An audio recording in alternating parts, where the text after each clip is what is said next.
নমস্কার বন্ধুরা, স্বাগত আমার যা ইচ্ছে তাই চ্যানেলে। আজ তোমাদের আমি রান্না করে দেখাবো গরমে ভীষণ সুন্দর খেতে এবং স্বাস্থ্যকর এই কলাইয়ের ডাল, বিউলির ডাল, আবার অনেকে কলাইয়ের ডালও বলে। চলো তাহলে রান্নাটা শুরু করি, তোমরা দেখতে থাকো। আমি গ্যাসে কড়া চাপিয়ে দিয়েছি, দিয়ে ওই বাটির গলা বাটি বিউলির ডাল নিয়ে নিয়েছি। নিয়ে ডালটাকে এবার খালি কড়াই ভালো করে ভেজে নেব। যতক্ষণ না রঙটা চেঞ্জ হয় ততক্ষণ পর্যন্ত ডালটাকে আমি ভেজে নেব। দেখো ডালটাকে আমি ভেজে নিচ্ছি, আস্তে আস্তে রঙটা চেঞ্জ হয়ে আসছে। ডালটা আমার ভেজে নেওয়া হয়ে গেছে। এবার আমি এটাকে একটা বাটিতে ঢেলে নিলাম, ভালো করে ধুয়ে নেব ডালটাকে। এদিকে আমি একটা প্রেশার গ্যাসে বসিয়ে দিয়েছি, তার মধ্যে আমি একটু লবণ দিয়ে দিলাম, আর দিয়ে দেব কয়েকটা কাঁচা লঙ্কা। এবার জলটাকে একটু নাড়িয়ে দিলাম, দিয়ে আমি বিউলির ডালটা ভালো করে ধুয়ে রেখেছিলাম, ডালটা আমি প্রেশারের মধ্যে দিয়ে দেব। দেখো ডালটা আমি প্রেশারের মধ্যে দিয়ে দিচ্ছি। ডালটা দিয়ে একটু খুন্তি দিয়ে বেশ ভালো করে নাড়িয়ে দেব ডালটাকে। এবার প্রেশারের মুখটা আটকে 4-5টা সিটি দিয়ে নেব। দেখো ডালটা আমার হয়ে গেছে। দেখো কেমন ডালটা সেদ্ধ হয়ে গেছে, দেখো সেদ্ধটাও বেশ ভালো হয়েছে, পুরো ঘেটে যায়নি। আমি হাতার মাথা দিয়ে একটু ডালটাকে ঘাটিয়ে নিচ্ছি, যাতে একটু আরেকটু ঘন হয়, কিন্তু পুরো যাতে ঘেটে না যায়। এবার এর মধ্যে আমি পরিমাণ মতন জল দিয়ে দিলাম, জল দিয়ে গ্যাসে বসিয়ে দিয়েছি। দিয়ে এর জলটা একটু গরম হয়েছে, এর মধ্যে আমি পরিমাণ মতন লবণ হলুদ দিয়ে দিলাম। এটাকে এবার আমি 2-3 মিনিট একটু ফুটিয়ে নেব ডালটাকে ভালো করে।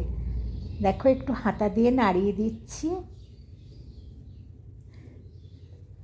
বেশ 2-3 মিনিট ফুটিয়ে নিয়েছি ডালটাকে, আর একটু ঘন হয়ে গেছে ডালটা।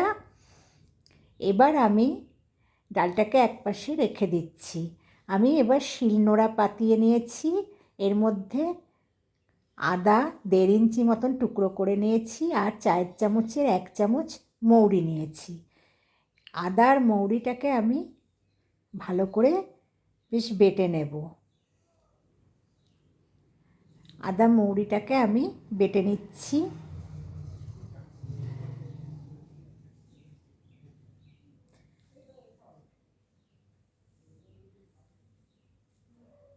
দেখো আদা আর মৌরিটা আমার প্রায় বেটে নেওয়া হয়ে গেছে।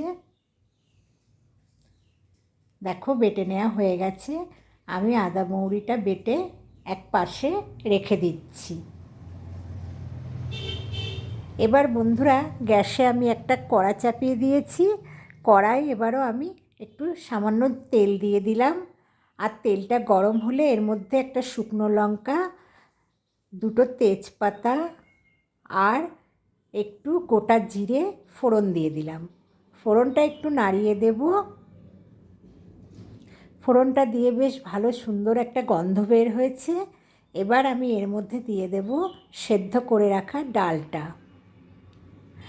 প্রেশারটা ধুয়েও আমি এর মধ্যে একটু জল দিয়ে দিয়েছি বন্ধুরা। তারপরে আমি একটু ডালটাকে নাড়িয়ে দিচ্ছি। দেখো ডালটাকে একটু ফুটিয়ে নেব ভালো করে। ডালটা বেশ ফুটে উঠেছে। এবার এর মধ্যে আমি আদা মৌরি কাঁচা অবস্থায় যে বাটলাম সেই বাটাটা দিয়ে দিলাম। এতে কি হয়, যেমন গন্ধ বের হয় তেমনি এর টেস্ট হয়। মা ঠাকুমার কাছের থেকে এটা আমাদের শেখা। এটা খুব পুরনো দিনের এইভাবে ডালটা রান্না হতো, বিউলির ডাল। দেখো ডালটা বেশ ফুটে উঠেছে। এবার আমি এই ডালের মধ্যে দিয়ে দেব স্বাদ মতন চিনি। তোমরা তোমাদের স্বাদ মতন মিষ্টি দেবে। এবারও ডালটাকে আমি আর একটু 2-4 মিনিট ফুটিয়ে নেব। দেখো ডালটা টকবক করে ফুটছে। ডালটা আমার হয়ে গেছে, গ্যাসটা অফ করে দিলাম। এবার আমি একটা পাত্রে ঢালবো। দেখো এই পাত্রটায় আমি ডালটাকে ঢালবো।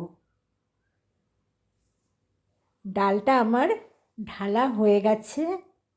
দেখো বন্ধুরা, নিচে কত সুন্দর দানা দানা রয়েছে, একদম গলেও যায়নি, আবার আস্তে আস্তেও নেই। এরকম খেতেই খুব ভালো লাগে।